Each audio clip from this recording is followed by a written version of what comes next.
ชาแนลจ้า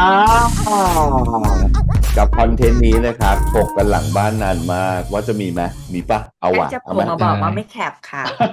อืม ยัแรงไม่มีแคปงมากเอนะคะอ ถ้าเกิดว่าดูหน้าถูกตบนี่จะไม่ช่วยนะคอนเทนต์นี้นะครับของคลิปนี้จะเป็นการรีแคปนะครับ Ticket to Heaven เด็กชายไม่ไปสวรรค์ EP 6หรือ Final EP นั่นเองอืแต่ก่อนจะไปมพูดคุยกันนะครับต้องขอบคุณทุกการสนับสนุนนะครับที่มีให้กับพวกเรามาโดใช่ยตลอดนะครับไม่ว่าจะเป็นการสแกนแล้วโอนเงินเลยสแกนแล้วโอนเงินเลยสแกนแล้วโอนเงินเลยอืกล่อม ม หรือการกด เราต้อง Subscribe ไลค์หัวใจแชร์นะครับอันนี้ต้องขอบคุณมากๆจริงๆนะจ๊ะขอบคุณมากไปกว่านั้นคือ GMMTV ที่ผลิตผลงานดีๆแบบนี้มาให้พวกเราตลอดเลยน่ารักมากกราบอืขอบพระคุณมาในมโอกาสนี้ค่ะใช่เอาละเราเอามีเงินจ่ายค่าละเอาละซูมได้เพราะแฟนของน้องตั๋วถูจกริงถูๆโอ้กถูกอูน้องตั๋วก็เปย์น้องตั๋วปะเปย์สุดฤทอืธิ์โอ้มคนแก่ก็ดีใจยิ้มน้อยยิ้มใหญ่ชอบ เขาก็คาดหวังเขาก็คาดหวังกับรีแคปนั่นแหละอ่ะ อ๋อเหรอ เออ เออทำให้สมค่าตั๋วหน่อยเซเอฟอ เอาว่านั่ไปนตัวจิไฟรดานอลอีพีนะจิรดาว่าไปว่า อืมหรือจะเปิดจากใครก่อนนะไม่รู้ไม่รู้จะพี่บอกแล้วเปิดยังไงนะพี่ฟังเลยอ่ะดีไปหมดทุกอนูเอ้าตายแล้วเงียบกริบกันจริงไม่ๆเหรอไม่กำลังได้ดีคิดอยู่ดีหมดจริงๆดีเขาก็จนไม่รู้เขาหาทางจะเริ่มตรงไหนเออ ไปยังไงอ่ะเรื่องของบทก่อนละกันรู้สึกว่าที่เราคุยกันนั่นแหละเพราะว่าหลายครั้งเราบอกว่าเรื่องที่ดีมันอยู่ที่บทนะบทมัน50%เนี่ยที่ป๊อปจะพบชอบย้ำตลอดเวลาแล้วก็คิดเหมือนกันว่าเขาจะหาทางออกให้ตัวละครสองตัวนี้ยังไงความรักจะรูปแบบไหนมันจะเป็นคนที่ against กับศาสนาหรือเปล่าหรืออะไรอย่างเงี้ยนะเขาก็ผูกปมแล้วก็คลายปมได้อย่างดีใส่ตัวละครเข้ามาซึ่งชัดเจนมากในความเป็นตัวแทนของ LGBT เอ่การเปลี่ยนแปลงของยุคสมัยแม้กระทั่งตัวของพ่อเองที่มองว่าจะมีความรักบางอย่างที่จะทำให้เรานะออกห่างจากพระเจ้าแต่คำพูดของพ่อเองในวัยที่ลูกก็เติบโตแล้วก็ในวันนี้ก็ได้คลี่คลายเหมือนกันว่าก็เป็นความรักอีกรูปแบบหนึ่งที่พระเจ้าก็ยังศรัทธาในพระเจ้าได้พระเจ้าก็ยังมองยังรักเราอยู่เสมออะไรอย่างเงี้ยก็มันเป็นความเปลี่ยนแปลงของยุคสมัยแหละว่าศาสนาเองก็เปิดกว้างมากขึ้นในส่วนตรงนี้ว่า เนาะไม่ว่าจะเป็นอย่างไรก็ตามเนี่ยเราก็ยังเป็นลูกของพระเจ้าอยู่เสมอพระเจ้ามีที่ให้กับเรา มีที่ให้กับผู้ที่ศรัทธาทุกคนแล้วก็คนที่อาจจะเป็นคนที่เคยหลงผิดอะไรมาก่อนเนี่ยก็สามารถที่จะกลับเข้าไปหาพระเจ้าได้อย่างตัวละครของเจมินายเองตัวของบาสเองที่กลับไปหาพระเจ้ากลับไปหาแม่ศรัทธาอีกครั้งหนึ่งอะไรอย่างเงี้ยเขาเอาปมของเรื่องศาสนาต่างๆนานาเนี่ยเอามาผูกกับเหตุการณ์ปัจจุบันเรียงร้อยออกมา มันเป็นแนวทางการเลือกแล้วก็การมองศาสนาในยุคใหม่ว่าที่ของศาสนาอยู่ตรงไหนแล้วที่ของผู้ศรัทธาสาวกเองยืนอยู่ตรงไหนแล้วมันจะปรับจูนเข้าด้วยกันยังไงเพราะฉะนั้นคิดว่าเรื่องมันคลี่คลายได้อย่างสมบูรณ์สวยงามทุกองค์ประกอบที่เอามาใช้ไม่ว่าจะเป็นเรื่องของนักแสดงเองการเลือกการแสดงเองต่างๆนานาเนี่ยมันลงตัวโอเคเปิดแล้วนะจ๊ะคนอื่นต่อที่จ้ะอยากให้ฉันเปิดจะต่อฉันเปิดจ้ะรีบต่ออืม ก่อนด็อกเตอร์รรีบต่ออบตัวเลยมีคนแย่งพูด รอดเออตัวละพูดแล้วนะว่า รอด EP ตัวนี้ฉันละ ฟังฉันพูดแล้วนะ ใช่หมายถึงว่าเดี๋ยวมาพูดประเด็นเดียวกันแล้วคิดอย่างอื่นไม่เอออก เออ ไม่หรอกพอดีเจมส์พูดถึงเรื่องประเด็นโบสถ์ก็เลยคิดว่าเฮ้ยจริงๆเขาคือคุณเอาพวกหาทางออกให้บทได้แบบลงตัวสุดๆเนาะอืมแล้วสิ่งที่เรารู้สึกว่าเฮ้ยมันมันคลายปมทั้งหมดด้วยการเอา MVP ของทั้งสองฝั่งมาอืมใช่น้าเล็กใช่กับคุณแม่ใช่ไหมกับคุณแม่เลยก็แม่อืมแล้วแบบมันมันเป็นคำตอบที่สุดท้ายแล้วคำตอบคือความรัก ไม่อืมว่ามันจะต้องการคำตอบคำถามแบบไหนแต่สุดท้ายมันกลับไปที่คำว่าความรักความรักไม่ผิดต้องรักตัวเองนะซึ่งตัวแทนรักอะเป็นตัวที่แบบไม่รู้จะปรึกษาใครนะจริงถูกไหมทั้งพ่อทั้งแม่ไม่มีใครอยู่แล้วแล้วจะปรึกษาพ่อคุณพ่อก็ไม่ได้ก็ไม่ได้ไม่รู้จะไปทางไหนแล้วเด็กในวัยม .6 อ่ะมืดแปดด้านอยู่นะในในยุคนั้นด้วยนะในยุคนั้นนะอืมขนาดตัดสินใจหนีออกมาจากโรงเรียนแล้วนะ ก็คือเจอความมืดแปดด้านอยู่ดีถึงจะออกมาข้างนอกถ้าไม่เจอนาเล็กที่ประตูสุสานอ่ะก็ไม่รู้จะไปยังไงต่อนะอืมแล้วมาเจอคำตอบที่แบบเออคุณอ๊อฟก็เอาวิธีนี้มาตอบเว้ยแล้วมันได้อ่ะเออเห็นแล้วแบบตอนนั้นก็เอ๊ะนาเล็กแบบนาเล็กทรงแปลกๆนะดูจะไม่ผู้หญิงแท้ไหมอะไรเงี้ยอ่าแล้วก็แอบอืมสงสัยเพราะว่าเขาเล่นนุ่มๆเนาะอืมเราก็ว่ะเอาประเด็นนี้มาแล้วก็แบบอ้าวนาเล็กเป็นเพื่อนพ่ออ้าวนั่นไง อ่าทางออกมาแล้วเอออืมแต่ก็ชอบตรงที่ว่าก็ยังตอบเป็นกลางไม่ตอบอะไรถูกหรืออะไรผิดอืมแค่ตอบให้รู้ว่าเราก็ตัวนาเองก็เป็นตัวอย่างว่านาก็ยังรักพระเจ้าได้ น่าจะเป็นแบบนี้ถูกไหมเป็นแค่อืมตัวอย่างแต่อืมอืมก็ไม่ได้บอกว่าแล้วการที่เป็นเพศสภาพในปัจจุบันที่นาเป็นผิดไหมที่รักพระเจ้าอืมอืมผิดหรือไม่ผิดไม่มีใครมาจัดแต่นายังรักพระเจ้าได้อืมเนี่ยแล้วแบบแล้วน้องโฟร์อะแววตาพอได้คำตอบนี้ไปปุ๊บการมองบาสเปลี่ยนอืมฉันอยากจะแบบโอ๊ยทำไมเล่นกันขนาดนี้ เออโอ้โหแบบแล้ว MVP อีกคนหนึ่งที่พูดไม่ได้เลยนะคะส่งน้องไปพาราไดพี่นกซ์ค่ะ พี่นกอืมอ๋อคุณออฟเหอ๋อรอจ๊ะคุณออฟคุณพี่ออฟนกเอาพูดคุณแล้วก่อนจะผู้ส่งกำกับน้องไปแบบโอ้โหคุณออฟบ้าแล้วว่าจะต้องมาคือแบบรู้สึกมันไม่เพราะนางจะเล่นทุกเรื่องที่นางกำกับแหละแต่ว่าจะมันต้องมีโผล่เป็นใช่ตัวไหนโผล่เข้ามาอะไรเงี้ยแล้วโอ้ก็รู้แล้วแหละแต่จะโผล่เข้ามาเป็นตัวไหนอ่ะโอ้โหอืมแต่พี่นกค่ะอืมฉันนี่แบบ ฮึบแล้วฮึบอีก อืม หายใจลึกเข้าไว้ค่ะจะไม่ไหวแล้วค่ะพี่นกจะขยี้ไปกว่านี้นะคะอย่างเงี้ยส่วนช่องข้างๆดิฉันค่ะไปแล้วจ้ะเปิดประตูเข้าไปเห็นหน้าพี่นกปุ้งปิดหน้าแทบไม่ทันจ้ะซึ่งตอนเกลียดนี้กินเขาตัวเองลงไปซึ่งตอนนี้กินเขาวเกรี๊ยวว่าวอยู่แสงเด็กใช่คนตอนนี้นี้จับแยงตาได้ข่าวก่อนแล้วหนึ่ง อืมแล้วเจมินายบอกแล้วว่าฝุ่นมันเยอะแต่ฉันแสงแยงตา เกือบจะหนีตอนนี้ตามไปแสงแยงตานอกจอเหมือนกันเมื่อกี้ ตอนนี้ก็ต้องใช้เขาเก็บว่าวบาง อืมโอ้โหแบบเนาะบทขยี้แบบแล้วที่สุดโอ้โหคำเดียวเลยอ่ะก็คือมาจบที่ความรักอีกอ่ะอืมอวยพรให้แม่ด้วยนะอ่ะ ใช่นี่คือคีย์เวิร์ดเลยอวยพรให้แม่คีย์เวิร์ดเลยที่จะดึงลูกกลับมาศาสนาอีกรอบหนึ่งใช่แต่ก็เพราะความรักแม่ทำให้มีความหวัง มีความใช่หวังใช่มีศรัทธาแบบโอ้โหอืมโอ้ยดีเกินปวดอะเออแล้วเจมินายก็แบบโอ้โหฮัลโหลเล่นดีมากอืมซีนจะโชว์ก็ฟันพับแบบไอตอนร้องไห้ว่าดีแล้ว แต่สิ่งที่บียอนความดีนั้นคือนะโอ้ยหุยเลยนะอะใช่ไหมจึงทำแบบตอนที่แบบมากไม่มันรู้เลยมีคำพูดเลยอะ ว่าพลังแห่งศรัทธากลับมาใช่แล้วแวอืมวตาที่แบบเฮ้ยทะลุจอมากค่ะทะลุพุ่งออกมาถึงแบบแทบจะแสงโผล่มาจากดวงตาอย่างเงี้ยเออแล้วจังหวะดีไปหมดตรงที่โอ้โหแบบเลือกให้แทนรักบอกไปก่อนนะแล้วปล่อยให้ตัวบาสอยู่กับแม่อะอืมแล้วอะไรนะคนที่ควรจะต้องเข้าไปอยู่ในนั้นน่ะโอ้ยอุ้ยแบบเป็นบาสมากเนาะมันแบบบทแบบวิวมากอ่ะคือ จริงๆอ่ะมันก็เป็นไปได้ที่แบบคนที่ควรจะเข้าไปอยู่ตรงนั้นควรจะต้องเป็นบาสได้ไหมก็เป็นไปได้อืมแต่พอแล้วโอ้โหดูคำตอบดิโอ้ยหมดดีเกินอืมแล้วพอกลับไปใช่เธอพูดแล้วเธอจะร้องไห้ฉันรู้ ใช่ยังแบใช่ใช่บรู้สึกแบบน้ำตาจะรืนอยู่ ดีจริงแต่ฉันเกลียดความพาราไดซ์ไฟดับค่ะ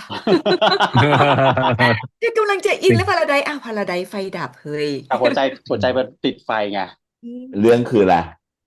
Ticket to ทู Heaven เฮเว่นนางก็เลอืมยต้องมาเล่นเป็นคนขาย Ticket to อะไร Paradise อืม ขาย Paradise อื Ticket ไงมแต่ว่าคิดดูชี้ทางไป Paradise เลิศเราเล่นน่ะคำว่าพาราไดซ์กับคำว่าเฮเว่นน่ะอืมมันความหมายอ่ะ อันเดียวใช่แต่มันคนละขั้วอะอืมแล้วทำไมผแล้วมอยากรู้พอมาพูทำไมดถึงตอนนี้แล้วมันย้อนกลับไปว่ะมันคำควาว่าพาราไดมหมายเดียวกันซ์มันดับ หมายความว่าจริงๆแล้วอะเลือกแล้วว่าจะไม่เป็นพ่อพอดับแล้วไงอืม แต่ตอนที่จบอะก็ยังทำให้เราลังเลในได้หันมายิ้มแล้วใส่ชุดพร้อมไปไม่อะอันนี้พยายามผมว่าคิดว่าคุณออฟน่าจะพยายามแบบให้เราคิดไปทางอีกทางได้ไงเพราะใช่ว่านั้นเข้าห้องใช่น้ำไปจะเผากางเขนหรือเปล่าแล้วตื่นเช้าอืขึ้นมามเห็นรอยยิ้มนั้นขึ้นมาแล้วพี่ใช่ปอพูดว่าไม่ชอบเลยยิ้มจากลาปะวะเอืมออแล้วก็ตัดคือแบบภาพมาปัจจุบันอ้าอืวมต้องเดาต่อสิ่งนี้ใช่แล้วถ้าเกิดไม่ตัดแบบนั้นน่ะเราจะเดาได้ไงว่าอืมในโบสถ์นั้นใครจะยืนบนแท่นถูกไหมอ่าอืมเออแต่ใดๆเลยทำความแสงแบบแสงแบบห้องด็อกเตอร์อะในพาราไดซ์นั้นน่ะให้ดูเป็นห้องแบบที่เป็นความรักแบบบริสุทธิ์ได้อะถึงก็ฉันเป็นคนแม้จะคบบริสุทธิ์ไงกันด้วยกัน ฉันก็ตัดไปอย่างนั้นน่ะเหมือนกันตบปากอืม เธอจะเอามาม่านสีเงินแบบว่าฉากนางโชว์ไว้ข้างหลังเธอแล้วเธอจะมาพูดประโยคนี้ไม่ได้ค่ะ ไม่ได้ในเมื่อบ้านจริงๆที่ฝรั่งเศสนั้นสีเขียวสีน้ำเงินสีแดงงงไปหมด ชาวโลกีอยู่ในความคิดตัวเอง บางครั้งพยายามมองว่าเป็นปิกัสโซแต่ไม่น่าใช่ มีกัดซ่วมลูก ดีดีรู้สึกแบบเขาก็แบบไม่ติดค้างใดๆอ่ะไปให้สุดทุกเรื่องแล้วมีคำตอบให้กับทุกสิ่งแต่คำตอบไม่จัดอืมชอบตรงนี้ที่สุดอืมผ่านค่ะฉันจบแล้วใช่ในใช่ฉัน ใช่ ตั้งเดี๋ยวมาค่อยไปคุณป๊อปแตะพี่เจมส์ตรงอื่นเอาต่ออะไรวะแต่เรารู้สึกว่าเป็นมันพรั่งเรื่องที่พรูจนเราไม่รู้จะเรียบที่อะไรเรียงอะไรออกก่อนอ่ามาหลังเลยอ่ะเป็นเรื่องที่ชี้ชวนให้เราคิดแต่ไม่ได้บอกว่าควรจะคิดแบบไหนอันไหนถูกอันไหนผิดอันนี้คือเรื่องที่โอเคมากเลยเพราะตอนที่อืมเปิดขึ้นมาเรื่องมันก็เปิดขึ้นมาแล้วว่าเขาไม่ได้บอกว่าจะไปจัดว่าศาสนาใดๆทั้งสิ้นนะอะไรอย่างเงี้ยแล้วก็ท้ายสุดก็ยังเป็นปลายเปิดอยู่ดีอืมถูกแล้วเป็นผู้ความรักในศรัทธาก็ยังอยู่รูปแบบอ่ะผู้เป็นศรัทธาเองก็ครั้งแรกที่ยังอยู่อะไรเรารู้สึอย่างเงี้ยกเข้าใจคำว่าเวลาคนเขาศรัทธาว่าพระเจ้าสอนให้เรารักกันเราคืออะไรอ่ะเราอืรู้สึกได้มถึงฟีลลิ่งนั้นทั้งที่เราไม่ได้แบบไม่ได้อยู่ในแวดวงศาสนานี้นะก็ต้องยอมอืรับว่ามเราก็รู้แหละว่าหลักเขาสอนให้รักแต่ซีรีส์เรื่องเนี้ยทำให้เราเข้าใจว่าอ๋อ ใช่ใช่ใช่ที่เราเพราะว่าเคยไปเห็นในโบสถ์ที่เขาร้องเพลงศรัทธาอืมกันด้วยหัวใจเต็มเปี่ยมมันอ่าให้อ่าอ่าความรู้สึกอืแบบไหนม อะพอไปอ่านของลูกบ้านที่มาเขียนกันแบบในคอมเมนต์อะไรอย่างเงี้ยบอกว่าเนี่ยไอ้พี่โจกับพี่โจกับเนี่ยมาสเตอร์ภาคเนี่ยเขาจะมีอะไรกันหรือเปล่าอะไรอย่างเงี้ยสอาจจะแบมมติว่าบว่ามีความสมมติรู้สึกให้กันไหมอ่าอะไรอย่างเงี้ยอะไรอย่างเงี้ยพูดแล้วถ้าเกิดมี something wrong กันจริงๆก็ตามนะคนหนึ่งก็ยังแบบว่าเอาศรัทธานำหน้าแล้วก็จบที่ตรงไหนที่เต็งเลือกอะไรอย่างเงี้ยคือมันเป็น choice ที่แตกต่างจริงๆนะอืพูดไปมแล้วเนี่ยว่าตัวละครถึงแม้ว่าอาจจะแบบว่าตัวเองอาจจะเป็น LGBT แต่ศรัทธามากกว่าเรื่องศาสนามาก่อนอะไรอย่างเงี้ยแล้วไม่ก็ถึงแม้จะแบบอ่าคนคนหนึ่งมาสเตอร์ภาคเนี่ยคือไม่ชัดเจนอะแต่สุดท้ายปลายอืมทางก็ยังไปถึงเหมือนกันอะอืมใช่แล้วถูกต้องไม่ก็แมจริงนแล้วจ้ะๆเจมินายก็คิดอย่างนี้นะมีในคลิปอันหนึ่งที่เห็นดีแอคกับคุณออฟกับโฟร์อะเจมินายก็คิดว่าจริงๆแล้วมาสเตอร์ภาคกับพี่โจมี something wrong กันนี่คือเจมินายคิดนะอือืม ม ส่วนโฟร์หนักกว่านั้นโฟร์คิดว่าคุณพ่อก็คิดอะไรกับคุณพ่อคิดว่าโฟร์น่ารักเหมือนกัน แรงมากลูกไม่จริง ไปดูคุณอ๊อฟเลยบอกโอ้มึงคิดได้ไงเนี่ยมึงแต่งฟิกเจอร์ คุณพ่อคุณพ่อมีความอบอุ่นมากเป็นความใช่เป็นพ่อใช่มากกว่าพ่อจริงใช่ๆที่โอลิต่อจากพี่ป๊อปเวอร์เล่นมาพี่เจมส์ก็คือแบบบอืมทดีบทคือบทอ่ะมันอย่างที่บอกเนอะถ้าบทมันดีแล้วอ่ะแต่ด้วยความที่เขาเปิดเงื่อนไขมามันค่อนข้างส่วนตัวคือรู้สึกว่าประเด็นมันค่อนข้างถ้าทำเรื่องขัดแย้งมันแรงมากๆอ่ะใช่แล้วการใช่หาจุดลงที่ลงตัวอืให้ทางออกมให้ตัวละครทุกตัวตอนแรกที่คิดเปิดหัวมา มันจะไปทางไหนดีว่าเพราะอันเนี้ยมันมีทั้งหลายแง่เนาะทั้งแง่สังอืคมอืมแง่ศาสนาชี้นำชี้แนะหรือเปมล่าอะไรเงี้ยแต่สุดท้ายอย่างที่เจมส์บอกคือเขาสร้างปมขึ้นมาแล้วเขาหาทางออกทางลงให้ตัวละครและบทสรุปได้แบบดีแล้วไม่ชี้นำผมก็รู้สึกว่าเป็นปลายเปิดแต่เป็นปลายเปิดที่ชี้แนะนะชี้อืแนะในหน้าที่หมมายถึงว่าชี้แนะว่าคนเราควรรักกันแหละคนอืเราควรมีศรัทมธามันคือเรื่องดีเนาะอะไรเงี้ยแต่ไม่ได้ชี้นำว่ามึงต้องทำอย่างนั้นทำอย่างนู้นทำอย่างนี้ ก็รู้สึกว่าเป็นซีรีส์น้ำดีอ่ะน้ำดีที่แบบดีไปหมดเลยทุกองค์ประกอบอ่ะแล้วอืก็ไม่เอาจริงม ส่วนตัวไม่ได้คาดหวังรู้ว่าเจมินายกับโฟร์เล่นได้แต่ไม่ได้คิดว่าเล่นได้ขนาดนี้ อือหืจ อ อื ริ ม ง ๆ อันนี้ อั ต้ น อง นี้ ยอม จ รั ริ บ ง ว่า รู้ว่าเด็ก 2 คนนี้ทำได้แหละ แต่ไม่รู้ว่าจะทำได้ขนาดนี้ เบอร์นี้ อะไรเงี้ย แล้วก็ แล้วใส่สุด เราเห็นพอไปมอง ผมไปดูคลิปเบื้องหลังบ้างนิด ๆ หน่อย ๆ เวลาเขาใครเอาแคปออกมาให้ดูแบบ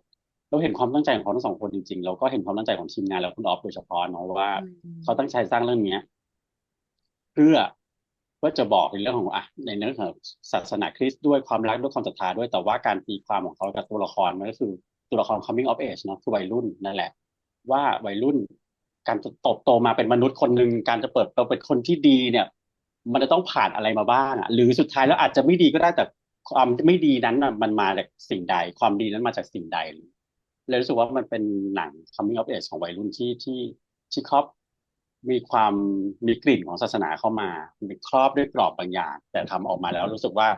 ก็ยังเป็น coming of age ที่ดีจริง ๆ เพราะว่าเราให้เห็นความเติบโตของตัวละครอย่างชัดเจนตั้งแต่วัยเด็กจนถึงวัยรุ่นจนถึงแบบวัยทำงานอะไรอย่างเงี้ยแล้วก็อย่างที่บอกที่เราคุยกันในรีแอคบ้างนะแบบเราเห็นสายตาของเจมินายกับโฟร์ธเวลาเล่นด้วยกันมันต่างจากเวลาที่เขาอยู่ปกติเราเห็นเลยว่า นั่นคือสายตาของแทนลักที่มองบาสกับสายตาของแทนลักอะไรบาสที่มองแทนลักมันแบบ มันมีแววตาบางอย่าง ซึ่งมันไม่ใช่แววตาของเขาทั้งคู่อยู่แล้วหมายถึงว่าไม่ใช่ของเจมินายกับโฟร์ธเนาะแล้วในโมเมนต์บางอารมณ์เราก็เห็นแล้วอย่างหนึ่งที่ป๊อปพูดว่าตอนที่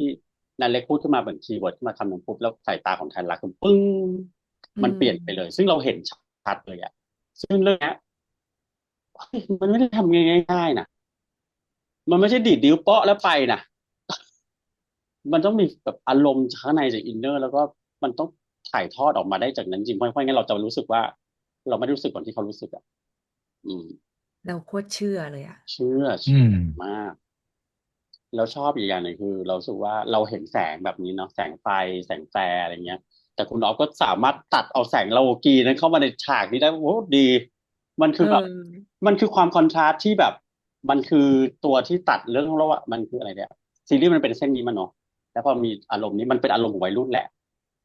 มันคือเขาออกนอกกรอบมาแล้วเนาะวันหนึ่งเขาก็ต้องอยากมีอย่างอื่นทำอย่างอื่นมันก็กลายว่าซีนนั้นทั้งซีนมันเป็นซีนแบบของความฉูดฉาดของความมีกิเลสเข้ามาเพราะมันมีความดำมีเงา มีบางอย่าง ซึ่งมันไม่ค่อยแคร์ไฟติดไฟดับอะไรอย่างเงี้ยจริงๆรอบนึงขัดมันสาบนะเอาจริงควรจะต้องมีบ้างนิดนึงจิ้งจกอะไรเงี้ยควรจะต้องมี ในห้องน้ำ มันสะอาดอ๋อรอบแต่ห้องพี่เจมมีนะ เราไม่พูดถึงส้วมสิคะเราไม่ได้พูดถึงส้วมไม่พูดถึงส้วมเนาะโดยรวมจริงๆว่ายอมรับว่าเขาหาทางออกตัวละครได้ดีแล้วก็ดีอ่ะพูดได้คำเดียวว่าดีขอแตะตรงห้องพาราไดซ์นิดนึงไหนเอาก็พูดถึงเรื่องไอ้นี้แล้วใช่ไหมชอบอีกอย่างหนึ่งที่ให้ตัวละครลองสูบบุหรี่ตอนแรกก็คิดมันจะเป็นเยี่ยงอย่างไหมแต่ก็คือดับไงแต่คือมันเสริมความเรียวของโมเมนต์นั้นขึ้นมาวัยรุ่นมันก็อยากลองแบบนี้แหละพอมาออกมานอกกรอบแล้วแบบอยากอะไรอยากทำก็ทำอ่ะอะไรเงี้ยอย่างที่ดีเพลง4 ช่องนี้ก็เคยทั้งนั้นเลยจ้ะไม่ร้องเพื่อรู้ใช่แต่อย่างหนึ่งที่ดีจริงคือดนตรีประกอบกับเพลงนะชอบจังชอบจริงๆแล้วมันเสริมเรื่องมากๆแล้วเสียงของทั้ง 2 คนโอ้โตแล้วข้อดีคือมันไม่ใช่มิวสิกวิดีโอใช่มันขยายเรื่องฟังเพราะขึ้นทันทีแล้วอารมณ์ก็ความอินเข้าไปในฉากนั้นก็เพิ่มขึ้นทันทีมันถูกที่ถูกทางถูกเพลงอ่ะคัตติ้งเข้าในจังหวะที่เหมาะใช่เชิญคุณพี่ใหญ่ฮะถูกต้องปิดโดยพี่ใหญ่ครับ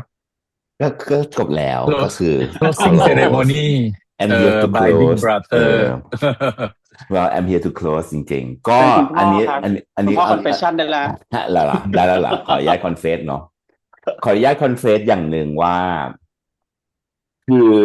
เราก็คงเหมือนแทนลักแล้วเราก็คงเหมือนบาสเพราะว่าคุณออฟเหมือนของขวัญคือคุณเหมือนคุณออฟเขาทำของขวัญของชีวิตให้พวกเราอะอันนี้คิดกันในแง่งามของความเป็นศิลปะเนาะผลงานแบบเนี้ยมันจะออกมาจากศิลปินได้สักกี่คนเชียวเราไม่ได้ดูถูกใครนะอันนี้พูดตามตรงก่อนอันนี้เราไม่ได้ดูถูกใครแต่ว่าพอมันมีเรื่องราวแบบนี้ออกมามันเหมือนแบบ เหมือนของขวัญที่ผู้กำกับเขามอบให้คนดูเนาะมันเป็น gift of life สำหรับชีวิตตัวละครมันก็เป็น gift of life สำหรับคนดูเหมือนกันเพราะว่าผลงานแบบนี้ผลงานที่ทำให้หัวใจได้ตระหนักรู้ถึงความรักความศรัทธาอันเนี้ยพี่เชื่อว่ามันนำทางได้อีกหลากหลายเรื่องราวเลยล่ะในชีวิตคือดูปุ๊บเรารู้ได้เลยว่าคุณจะยึดเหนี่ยวกับอะไร ต่อให้คุณไม่เหลือใครคุณจะยึดเหนี่ยวกับอะไรได้อีกถูกไหมคือถ้าสมมติว่าถ้ามีความรักนำทางนะเนาะถ้าสมมติเป็นคริสเตียนถ้ามีความรักคือที่นั่นมีพระเจ้าแล้วล่ะอืมถูกปะอะไรอย่างเงี้ยแล้วมันจะสร้างศรัทธาเองอ่ะอ่ะเอาเป็นว่ากันก็ไปตามเรื่องส่วนของพี่คือหมายความว่า ผลงานที่มันออกมาแบบเนี้ยมันเป็นผลงานที่เรารู้สึกอันนี้ขอพูดถึงการกลับไปย้อนดูไม่รู้ต่อกี่ครั้งนะมันมีไม่หลายเรื่องหรอกที่เราสามารถย้อนดูได้ทุกครั้งตลอดเวลาแล้วมีความมันสุขทุกครั้งที่แล้วดูมีความสุขแล้วก็มันมีการตีความที่แปลกออกไปจากการดูครั้งแรกๆเสมอ อืมอันนี้พี่เชื่อ แล้วก็มันจะมีผลอีกเมื่อเราก้าวสู่สเต็ปต่อๆไปของชีวิต ตอนนี้ถ้าน้องๆหนูๆดูอยู่ในช่วงนี้นะ เชื่อพี่ไหมช่วงที่น้องเปลี่ยนเลขหลักเปลี่ยนหลักเลขตัวหน้าไปดูอีคิดว่าอย่ากรอบหนึ่งอ่ะขยี้นะ เออไปดูอีกรอบหนึ่งอ่ะพี่เชื่อนะ แต่คิดไม่เหมือนเดิมอาจจะต่อยอดขึ้นไป อืม อืมอาจจะขยายทางกว้างบางคนอาจจะขยายทางลึกมันแล้วแต่ประสบการณ์ที่น้องเก็บเกี่ยวจนกว่าจะเปลี่ยนเลขหลักอะอืมอืมซึ่งอันนี้แหละอันเนี้ยมันคือศิลปะได้ทำหน้าที่แล้วจริงๆมันทำให้เราตระหนักรู้เนาะว่าชีวิตมันไม่ต้องหาคุณค่าอะไรหรอกเพราะว่าเรื่องนี้มันไม่ได้จัดอะไรเลยเห็นไหมล่ะแต่มันรู้เลยอะว่าแบบว่าชีวิตเรามีคุณค่าไหม เนาะชีวิตเราอยู่ให้มีความรักได้หรือเปล่าแล้ก่อวนอื่นเรารักตัวเอชีวิตเนี่ยงก่อนนะแล้วชีวิตเนี้ยเรารู้จักความรักแล้วหรือยังถ้ายังเริ่มจากการรักตัวเองก่อนไหมไอ้อย่างเงี้ยมันดูแล้วโอ้ตายแล้วมันดีจังเลยมันดีจนแบบมีความสุขจนรู้สึกออกว่าต้องขอบคุณคุณออฟแหละขอบคุณคุณออฟที่มอบของขวัญชิ้นนี้ให้ขอบคุณเจมินายโฟร์นะครับอันนี้บอกตามตรงว่าเนาะมันเป็นของขวัญชิ้นพิเศษอ่ะมันเป็นเซอร์ไพรส์กิฟต์จริงๆอืที่ มผลงานของคุณออฟคือของขวัญชิ้นดีมากๆชิ้นโบแดงมากๆแต่มันจะดีได้ไม่เท่านี้เลยถ้าไม่มีเจมินายโฟร์จริงอืมวิธีการ ลอง deliver ของตัวละครสองสองตัวนี้อืมที่ทำให้บทตัวนี้มันมีลมหายใจขึ้นมาจริงๆอ่ะโอ้โหมันสุดมากจริงๆสุดแบบโอ้โหสุดการที่เจมินายไปสู้ฟัดกับพี่นกโอ้โหโอ้โหไม่น่าเชื่อเนาะโอ้โห ไม่น่าว่าจะฟันได้ขนาดนั้นนะคือแบบทุ่มสุดตัวนะเพราะพี่แล้วนพี่นกไม่ได้กคือเล่นไม่โอ้ได้ลดบาร์ตัวเองนะโอ้อืมยิ่งกว่าไม่ได้ลดบาร์ตัวเองคือพี่นกดึงทุกคนขึ้นใส่ไปด้วยเต็มเลยอือืมมดึงซีนนั้นขึ้นไปโดยที่แบบว่านั่งนิ่งๆอ่ะเราอืมเล่นแค่นั้นน่ะโอ้โหแต่เล่นแบบอุ้ยคิดแต่คิดแต่น่ะแต่อีบาสอีเด็กเวนอีอ่ะเหี้ยสู้พี่นกขึ้นเมื่อไหร่ฉันก็ขึ้นด้วยไปด้วยสู้กันแบบเขาเด็กเป็นเด็กสู้มือเป็นเด็กสู้มือเอสู้อืมือมสุดสู้แล้วอืเท่ชิบมหายๆแล้วเท่ชิบหายตอนกลับมาเล่นโซโล่เพอร์ฟอร์แมนซ์ต่อหน้าไม้กางเขน แต่อันนั้นดีอืมมากดีใช่มากโอ้ my จริงจริงขอบคุณนะครับขอบคุณเจมินายจริงๆขอบคุณวิธีการเล่นแบบนี้มันชื่นใจชื่นใจมากโฟร์ธแต่ถ้าไม่รีแพร์อะไรก็ไม่ได้นะพี่ปอนนะเพราะว่ายังไงก็ต้องมีการรีแพร์บ้างนะต้องมีพี่ปอนพูดก่อนพูดก่อนก่อนอืมโฟร์ธผมจะตายเอาเนาะจะตายเอาจริงๆกว่าจะพูดได้แต่ละคำท้องไส้จะบิดอืจะปวดจะมบอกอะไรก็ไม่รู้เด็กคนนี้มันเก็บอะไรกันขนาดนั้นแล้วมันชวนทุกคนแบบกั้นลมหายใจไปพร้อมนางอ่ะอืจะมพูดอะไรแต่ละทีมแบบจะอ้อย เหมือนเคยดูหัวหน้าห้องไหมเคยอยู่กับหัวหน้าห้องไหมหัวหน้าห้องที่มันแบบไม่ค่อยพูดอะแต่มันพูดมาอีกทีเหมือนโดนชกหน้าเหมือนมันโดนเหมือนโดนมันชกหน้าคือแบบมึงจะพูดอะไรวะ อะไรอย่างเงี้ยจนแบบโอ้ไม่ไหวมันไม่ไหวบทจริงๆแบบเหนื่บอยทขอ่ะองท่านรักมันรู้สึกผิดมาตลอด30 ปีเอเนาะเหมือนกับอแล้วอย่างที่คุณบทพ่อบออืมกอ่ะเนี่ยคือสิ่งหนึ่งที่แบบโหโฟร์ธแบบการไถหน้าเข้าไปสารภาพบาปโอ้โหอืมน้ำเสียง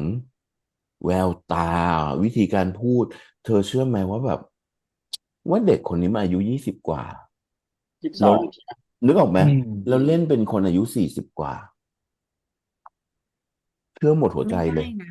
มันต้องมีประสบการณ์ชีวิตระดับหนึ่งใช่นะถูกไหมใช่เพราะว่าการที่จะเล่นน้ำเสียงและแววตาของเขาเล่าเรื่องราวในอดีตทั้งหมดผ่านออกมาด้วยความจริงใจอืมงงไปหมดว่าเล่นได้ยังไงมันมาทัวร์ขึ้นจริงๆนะตอนที่ไปเล่นอืเกี่ยวกับมคุณพ่อนะมันถูกไหมต่างกับตอนที่ไปสารภาพรอบแรกคถูกไหมวามมามันต่างทัวร์ความเป็นมากเนี่ยความมาชูต่างมันต่างกันไปเลยคือแบบความคือไม่ต้องแต่งหน้าช่วยเลยเอาจริงถูกอืจริงๆคืออินมเนอร์มันแบบอินเนอร์มันมาเต็มเลยคือเอาลุกไม่ต้องพูดถึงเลยเพราะถ้าเล่นแบบเนี้ยมันดีฟขนาดนี้ได้เนี่ยที่แตกที่แตกจริงๆคือพี่เลยโอ้โหรู้สึกแบบที่มันแบบเด็กอะไรวันนี้ยมึงอะไร มหัศการแสจรรย์เหลือดงอะไรอืเกินโดมมหัศจรรย์จริงมหัศจรรย์จนรู้สึกได้เลยว่านี่คือของขวัญพิเศษของคนดูจริงอืมๆมันของขวัญพิเศษของคนที่ทำให้รู้จักได้นะว่าความรักอ่ะมันเกิดขึ้นในหัวใจจริงๆ2 ตัวละครนี้มันบี้ทุกเรื่องขยี้ทุกเรื่องแล้วมันส่งผ่านมาถึงพวกเราจริงๆหัวใจเต้นเร่าแบบโอ้โหอะไรขนาดนั้นวะตอนเจมเลิฟซีนส์เป็นออฟฟิศก็ซินโดรมยังไม่ถึงเลิฟซีนก็ดูโป๊ชิบอืหาย มโตมาอืแต่กพอถึงมเลิฟซีนก็แบบมึงไม่โป๊เลยแต่มึงดูแบบอะไรเนี่ยไปอะไรกันก็ไม่รู้อ่ะนึกออกป่ะมันเป็นการมันเป็นการถ่ายเทความรักด้วยซ้ำนะในตอนที่เป็อืนเลิฟซีนมอ่ะการอืจูบแต่มละครั้งพี่ไม่เคยเห็นจูบด้วยความจะบอกว่าไงดีอ่ะมันจูบได้อารมณ์มันไม่พุ่งได้จูบกับพล่านนะเอ็นซีแต่ไม่ได้แบบว่าอืมโตเอ็นเอซีอไม่ได้ใช่ดูใช่โอเครู้แล้วมันจูบแบบอาร์ติสติกอ่าอืมมันจูบแบบอาร์ติสติกมันไม่ได้จูบแบบอิโมชันอลเพอืมราะถ้าจูบแบบเอ๊ะอิโมชันอลนะมันจะเป็นอีกเวนึงเนาะมันจะทำให้เรารู้สึกแบบว่ามีอารมณ์แบบอ่าฮะอ่าฮะอ่าฮะอย่างอาเงี้ยนึกออกไหมรมณ์ร่วอืมมแบบงานแต่พอมันอืมแต่พอมัน ขออีกทีสิพี่ปอนอ๋ออารมณ์ยังไงนะเนี่ยอืเนี่ยมแต่พอมันจูบแบบอาร์ติสติกอ่ะมันทำให้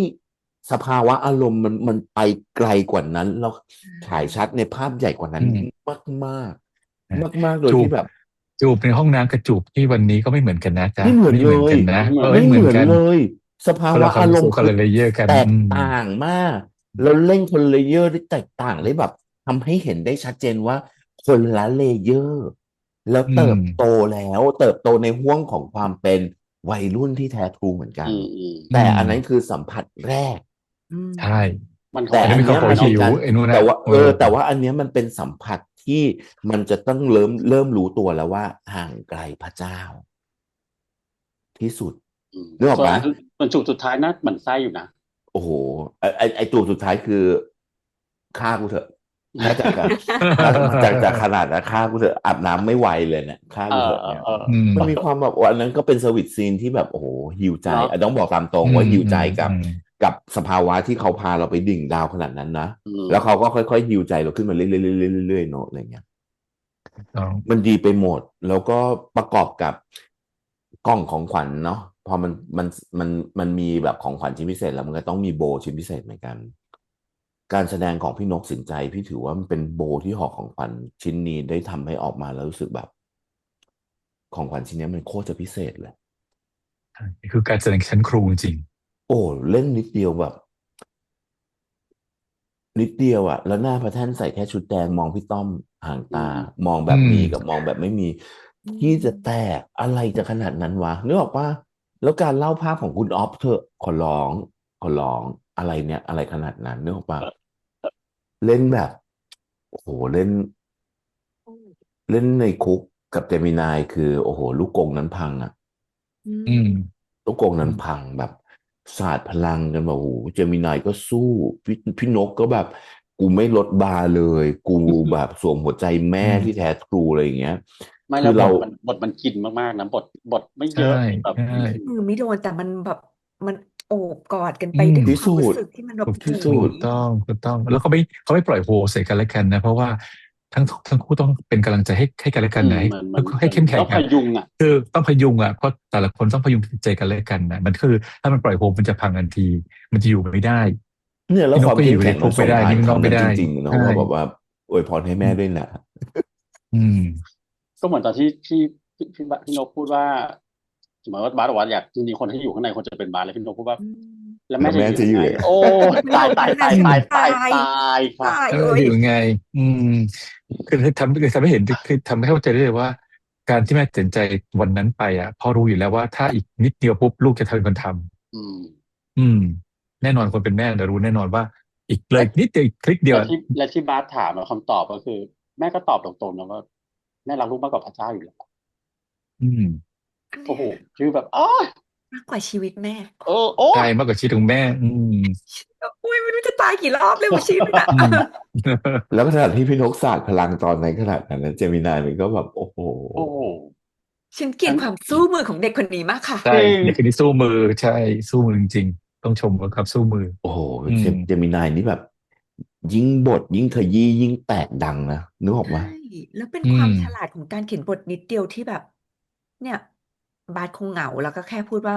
กลับบ้านมาก็บ่นแม่ให้ฟังบ่นนั่นอะไรอย่างงี้ให้ฟังคืออืมอืม2-3ประโยคปุ๊บรู้เลยว่าความสัมพันธ์แม่ลูกแม่เขาลูกเป็นยังไงสนิทกันอืมอืมโดยไม่ต้องเล่าด้วยภาพด้วยนะอืมว่าส่งแล้วให้สนิทกันขนาดไหนถ้าแล้วก็รู้เรื่องเอาภาพมากันขนาดไหนถ้าเอาภาพมาเสียบนี่จะไม่ถือว่าฉันได้อยู่นี้ฉันถือว่าเป็นไอ้นี่เลยนะสไลด์ออฟไลฟ์นะอืซึ่งมันตลกไปอืมนะเอาตรงๆมันไม่เหมาะใช่ใช่กับสไตล์เลยอ่ะเงี้ยพออืมันวิ่งมาแบบมนี้ปุ๊บแบบโอ้โหเราเล่นบทแค่นี้ขี้แตกแล้วพอแล้วอะฉลาดจริงแล้วพี่นกอืมเล่นแบบนี้เจมินายเล่นแบบนั้นเอาภาพมาใส่นี่คือฆ่ากันเถอะเนาะอืฆ่ากันมเถอะจริงๆ คือถ้าเอาภาพมาใส่แล้วเพื่อซัพพอร์ตให้แบบอารมณ์มันไอ้นี่ขึ้นแบบตัวละครมันยังไม่แตะตรงนั้นนะใส่ขึ้นมาเพื่อไล่ขึ้นมาหน่อยอะไรเงี้ยแต่แต่นี่มันนี่คือโหจำเป็นไงไม่มันไม่จำเป็นจำเป็นไม่เป็นเขาไล่เฟกต์กันเอง แล้วอะนะอืมไม่จำเป็นเขาไล่กันเองใช่ โตโอ้โหไม่การแบบจำเป็นต้องใส่ภาพเพิ่มละกว้างที่มันเห็นมือเจมินายฝั่งหนึ่งแล้วมือพี่นกฝั่งหนึ่งโอ้โหคุกแม่งแบบคุกพังอ่ะจเพริงราะจริงๆมันอืมจริงๆมันจะมีกระจกกั้นอีกรอบหนึงไงมันไปไม่อืถึงมๆอันนี้ก็ถือว่าเป็นของขวัญชิ้นโบแดงที่มีอ่าริบบิ้นที่เป็นริบบิ้นผ้าใช่ชั้นดีผูกแล้ว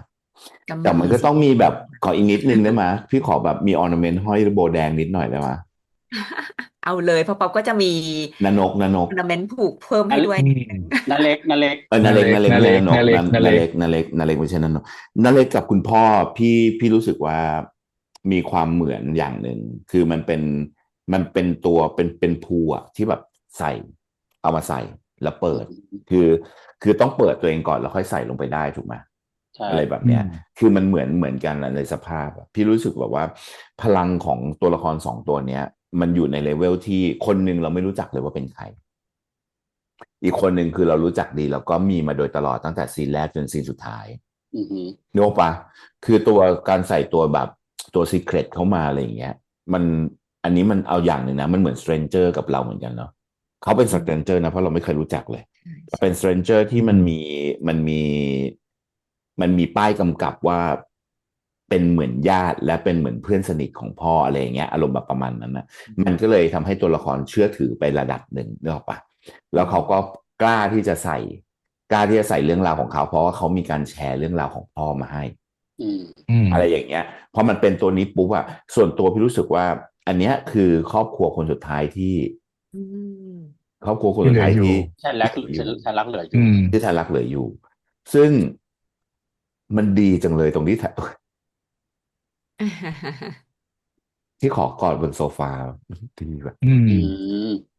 โอ้โหเนาะคือถ้าสมมติว่าเรามาเจอแบบ last member อะ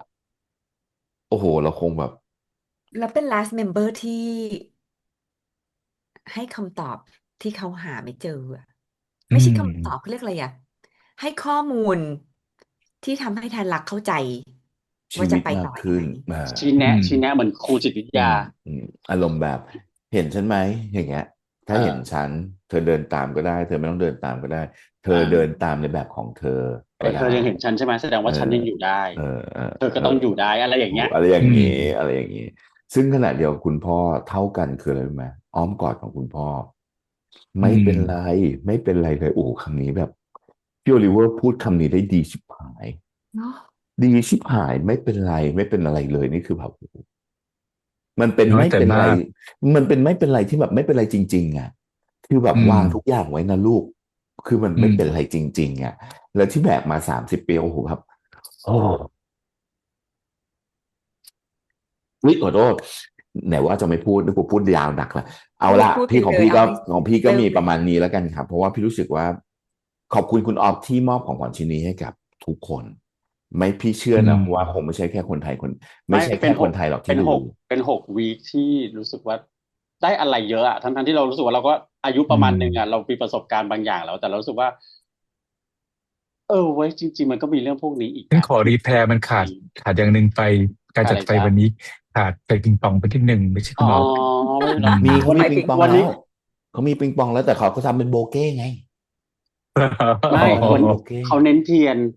เออเห็นอ่าใช่เขาเอเขาอารมอณ์เหมือนแบบว่าเอาแบบ eat meat wait มีแบบเออเวียนจุดเทียนพระพุทธาไม่ตัวแล้วข้าอย่างเงี้ยอืเรื่องนี้ได้มข่าวว่าขึ้น X ใน130 กว่าประเทศอ่ะเหรอโอ้ my นี่ god คืออ่ะอืมขาดอีก30 ประเทศที่ทั่วโลกนะ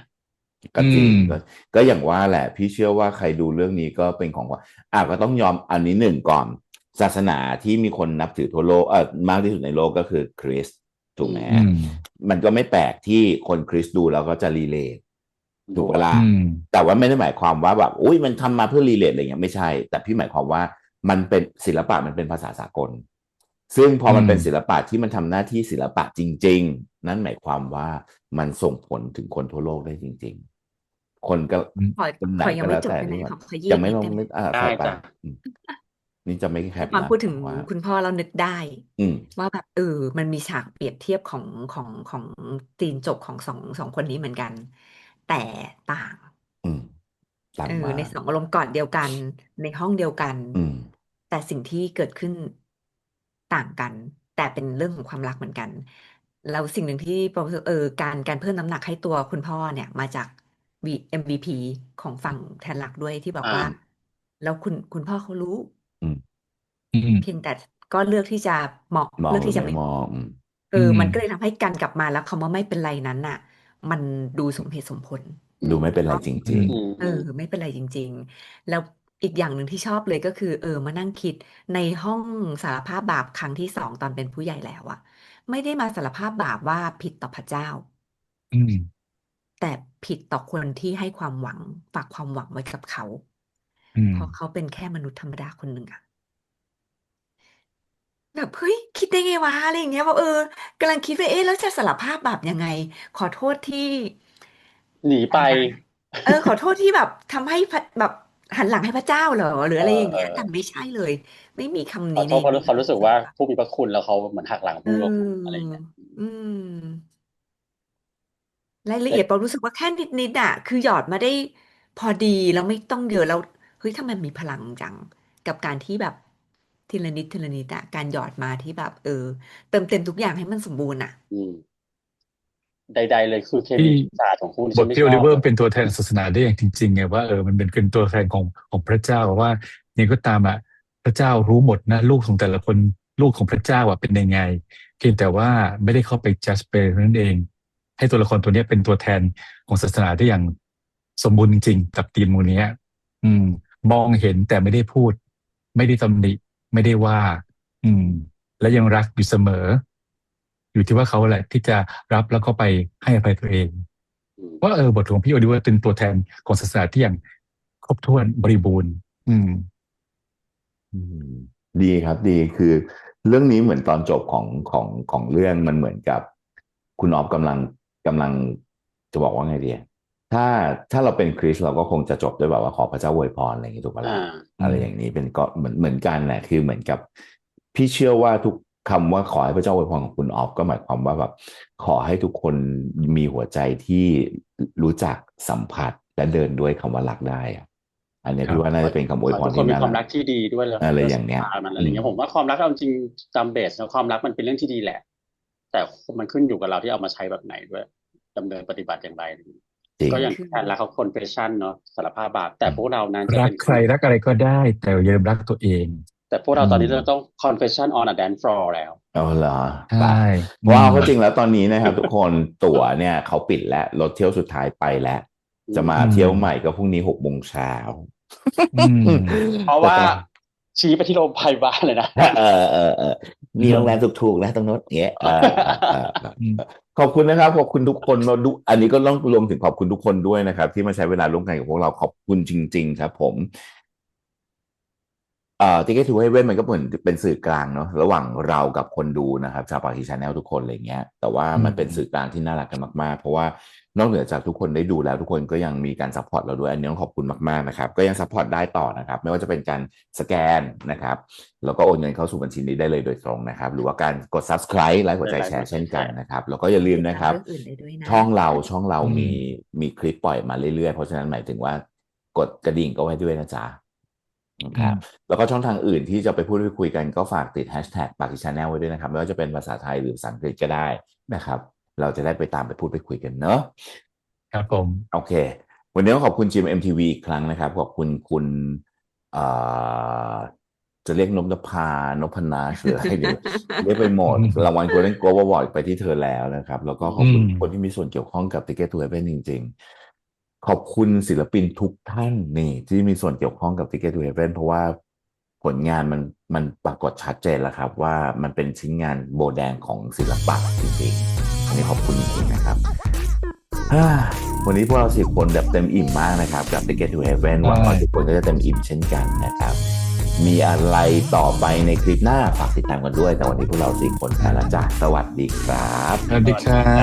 บ บ๊ายบาย นะว่าอะไรจะมาแทนทิกเก็ต